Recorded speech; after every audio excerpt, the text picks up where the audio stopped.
Good day everyone, and welcome to another tutorial. In this tutorial we will be talking about workflows, more specifically node groups. Now recently I've had a fairly passionate comment on the soft shadows with toon shading compositing video, and he was really interested in the group nodes that I use. As you guys have seen many times, whenever I open Blender I pretty much have this set up. And this is my default setup for doing toon shading with soft shadows. What it basically does is it has a few render layers, two specifically, one for the background, one for freestyle objects, and it enables me to have toon shading with soft shadows without affecting the toon shading shapes themselves, as you can see over here. Now what this guy was specifically interested in, I think his name was Corner Games, if you were to pronounce it. He was specifically interested in the quick vignette, the quick blur, the quick glare, and I don't think he mentioned the film effect though, because I rarely use it. So I'm going to be covering the quick blur and the quick vignette because I have done tutorials about the node groups for the sun glare as well as the film effect. So links to those in the description, or you can just follow the card, whatever you prefer. So let's get into it. So I'm not going to be changing anything over here because I'm just going to reproduce these nodes just over here. So all you need to do is, for the blur one, we're going to be doing that one first, is you need to add a blur node. As simple as that may seem. So you need to use fast Gaussian, otherwise it takes forever. So really stick with that. And you can use a blur amount that's anything that's visible in Blender. Anything below 0.25 tends to not show up unless you're in like a really high resolution.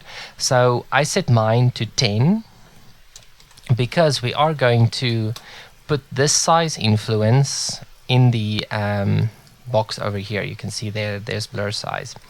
Okay.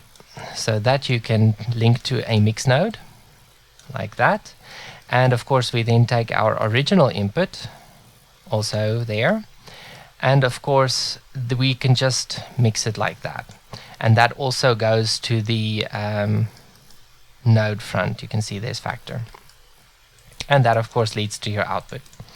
So it's a very simple node group, but it has a profound effect on your renders. It can really lend a nice softness to it. And this one is a little strong because I reduced the blur size significantly. So for the moment we're just going to leave it as is, and we're just going to group these two nodes. But we're going to use the same image. This helps increase speed and reduce confusion. Okay, so the other image one we're going to be cancelling out, and we're using the factor, and we are also going to be using the size. So let's rename fact to factor and size to blur size. Feel free to change the maximum and minimum values. You don't have to. You can type over them anyway. So just don't even worry about that. And now if you leave the node, there you have your quick blur. So if you just make this 0.06 like mine, and you reduce your influence, you can get the same result. If you want to rename it, just name it here. Call this one quick blur. Yeah, see, it's going to name it 001 because I already have one here. Okay, so it's very simple. It's not rocket science. It's just Control G, and there you go. In order to make this your default project, all you need to do is you just go File, and you use Save Startup File, which is Control U. But please don't do this unless you are certain that everything you have in your project is what you want in your project.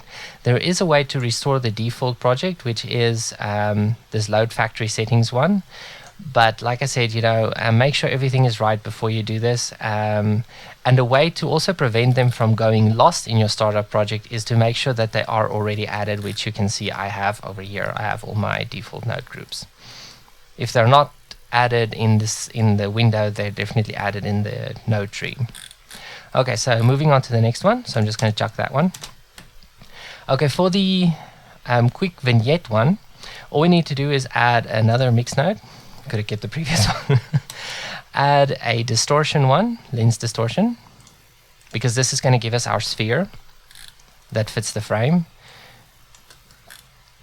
As you can see, if I stick it in there, actually I have to put it in there so we get a white frame.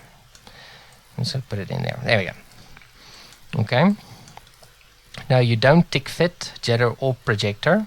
All you need to do is distort it by just put it on 1. Okay, and then you add a blur node, as if you did not see that coming. And you can make it about 20-25. I mean, as you can see, the fast Gaussian just boom, there it is.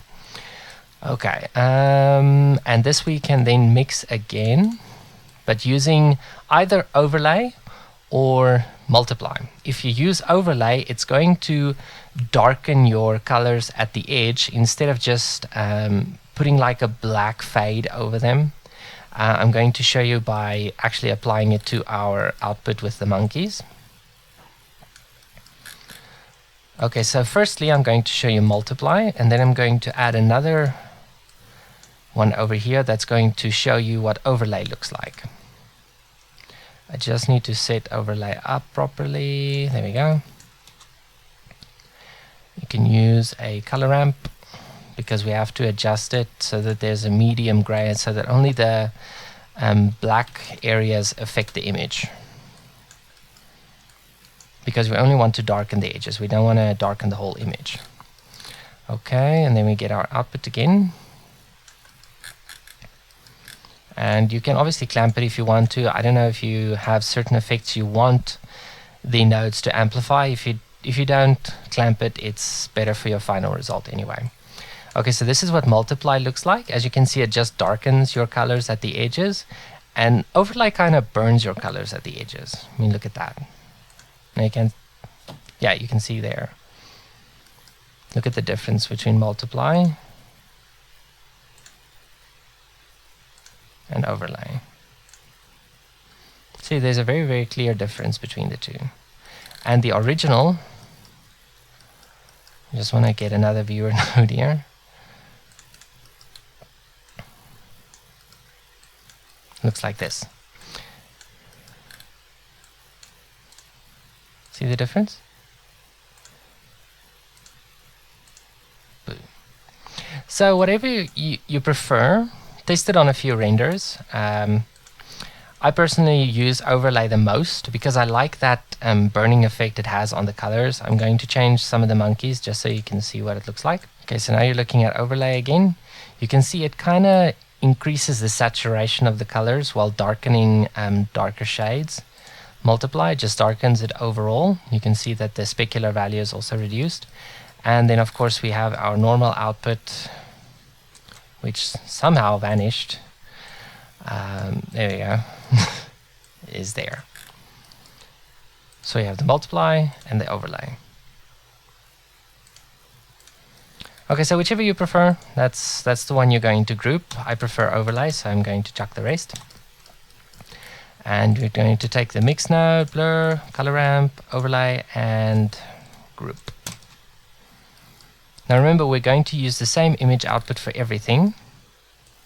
Image input, not output. Ooh. Got that one wrong. And we're going to call this one, well, no, we're going to chuck it because we want the factor. There we go. And let's just call this one factor, so that this allows us to control it more.